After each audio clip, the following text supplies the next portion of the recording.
नमस्कार अमरावती।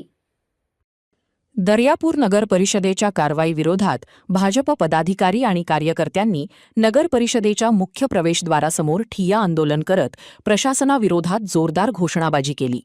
भाजपचे अनुसूचित जाती जिल्हाध्यक्ष नकुल सोनटक्के यांनी या कारवाईवर गंभीर आक्षेप घेत काँग्रेसचे खासदार बळवंत वानखडे आणि आमदार गजानन लवटे यांच्या दबावाखाली नगर परिषद प्रशासन काम करत असल्याचा आरोप केला। याचबरोबर काँग्रेस आणि उद्धव ठाकरे गटाचे कथित अवैध बॅनर प्रशासनाला का दिसत नाहीत असा सवालही भाजपकडून उपस्थित करण्यात आला आहे। बॅनर हटविण्याची कारवाई निवडक पद्धतीने करण्यात आल्याचा आरोप करत संबंधित अधिकाऱ्यांवर तात्काळ निलंबनाची कारवाई करण्याची मागणी आंदोलनकर्त्यांनी केली। दरम्यान या प्रकरणामुळे दर्यापूरमधील राजकीय वातावरण अधिकच तापले असून नगर परिषद प्रशासनाकडून या आरोपांवर अद्याप अधिकृत प्रतिक्रिया आलेली नाही। या संपूर्ण प्रकरणाकडे जिल्ह्यातील राजकीय वर्तुळाचे लक्ष लागले आहे।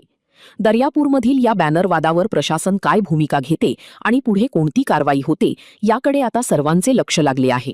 नगर परिषद प्रशासनाचं कोणताही कर्मचारी आज इथं नगर परिषद मध्ये उपस्थित नाही आहे। आजचा पहिला हा आठवड्याचा पहिला दिवस आहे, सोमवारचा दिवस आहे। आज सर्व कर्मचारी अधिकारी इथं उपस्थित राहणं अपेक्षित आहे, परंतु कोणताही कर्मचारी इथं उपस्थित नाही आहे। या नगर पंचायत प्रशासनाच्या विरोधात आज आम्ही भारतीय जनता पार्टीचे कार्यकर्ते आणि पदाधिकारी इथं ठिय्या देणार आहोत। जे नगर परिषदच्या प्रशासनाकडून हेतुपुरस्पर भारतीय जनता पार्टीचे जे बॅनर हटविण्यात आले याचा निषेध करून आम्ही आज इथं निषेध नोंदवण्यासाठी इथं ठिय्या आंदोलनाला इथं बसणार आहोत।